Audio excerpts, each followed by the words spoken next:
Welcome to Flat Ride of the Week, episode 13.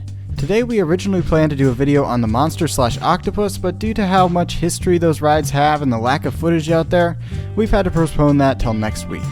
This week we'll be covering the Huss Takeoff instead. If you have photos or videos of Monster/Octopus rides that you don't mind us using in this series, please feel free to send them to me through Discord or through my email, linked in the description. And as always, if we get something wrong, feel free to politely correct us in the comment section. Let's get started. Alright Alex, so an hour ago I did not even know these rides existed, so why don't you tell me a little bit about the history? So the first Takeoff was made by Huss, and it's a pretty unique ride. There's nothing really similar to it. The ride has a big plate that can only spin clockwise, or in some cases counterclockwise. The plate can be lifted to about 50 degrees. The lifting system is pretty similar to what can be found on a Huss flipper. The Takeoff has 4 big gondolas with 5 seats on each side of the gondola, where the riders face each other.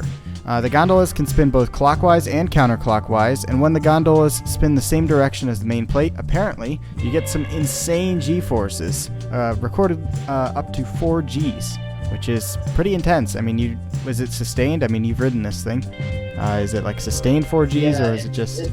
When a ride is on maximum speed, as you said, with the gondolas spinning the same plate as the same direction as the plate. Mm-hmm. Really, it's constant. I don't know how much G's, but it's a lot. It's really intense. You would believe 4 G's? I would definitely believe that. It's alright. Really... So it's not like an Enterprise where you really just get the maximum G-force at the bottom of each rotation. It's constant, right? Yeah. Well, kind of. It's not really the same sensation. Mm-hmm. Because so it's not really comparable. No, really not. It's as I said in the beginning, it's a unique sensation. Okay. You won't find it anywhere else. And so when the ride is in its loading position, the whole ride is sort of angled a bit, which is sort of like the Huss breakdance. The ride has a capacity of 40 people per cycle.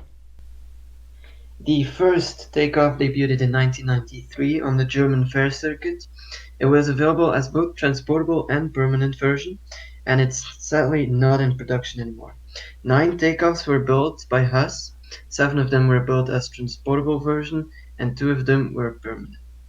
Only 2 of them are not in operation anymore, so that's not much for a Huss ride that's not in production anymore. Because, spare parts are kind of... Yeah, I mean, compare that to like the top spins, which are almost all gone at this point. Sadly, yeah. And the only Takeoff outside of Europe is in Theme Park City in Thailand, and it's one of the 2 park versions. Alright, and then moving on to the competition, we have the Technical Park Shakeoff. So the Shakeoff rises to a height of 13 meters or 43 feet. It's very similar to the Huss Takeoff, even in name. The main platform can spin at a maximum speed of 12 revolutions per minute, and the individual gondolas spin at 22 revolutions per minute. In the raised position, the ride sits at about 51 degrees. It comes in both a park and transportable model. Both the platforms and the gondolas can spin in any direction the park or showman wants. It's completely programmable, but the spinning is always controlled. It's not like, a spinning coaster where it's free spinning and all that. The ride has a very similar footprint to the Huss Takeoff, and the gondolas fit 8 people, which is unlike the Huss gondolas, which fit 10 people. So the capacity of the Shakeoff is 32 instead of 40 on the Takeoff. The first Shakeoff debuted around 1994 when Technical Park, which was then called Mel Park, debuted the first Shakeoff, and it was with French showman Del, and it's still traveling in France under the same owners. This model is still in production. Then moving on, we have the Technical Park Over the Top, which is designed as a smaller version of the Shakeoff. Interestingly, as you can see with the gondolas, each gondola holds double the capacity of what you would get with a Shakeoff, so you actually get the same capacity as the Shakeoff, but with a much smaller footprint. Like the Shakeoff, it's transportable or permanent, though the portable models are significantly more popular because the ride fits on just one single trailer. Just like the Shakeoff, this is still in production. And a Spanish manufacturer called European Rides also made a good amount of Takeoff knockoffs. They are very similar to the Huss Takeoff, but just like the Shakeoff, it's smaller and it fits less people. And then the other facts, some kind of Calypso has actually been converted to some kind of takeoff. The ride was first called Hula Hoop, and it was a Calypso with a lifting mechanism. In 2003, they replaced the Calypso crosses with Shakeoff gauntlets, probably made by Technical Park.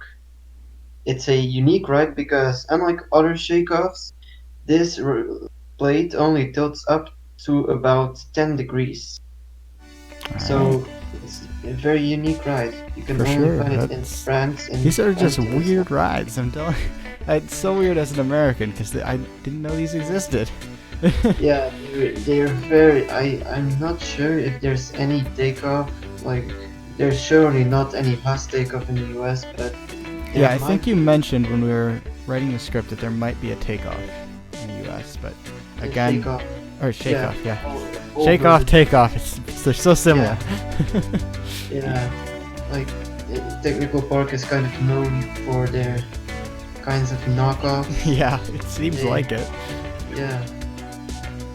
Anyway, I think that is about it. This is a rather short one, but these are definitely some interesting rides. If you ever see one, definitely ride it because they're very, very rare, especially if you're not in Europe.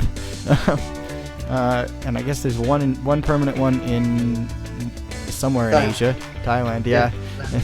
And we may have one in the U.S. If you see it in the U.S., ride it. It's very rare. But yeah, I think that's about it for this one. Again, stay tuned. Next week we'll be doing the monster/octopus rides. If you have photos, videos of those, send them through the email in the description or through Discord. Both are linked in the description. As always, thanks for watching, and we'll see you next week.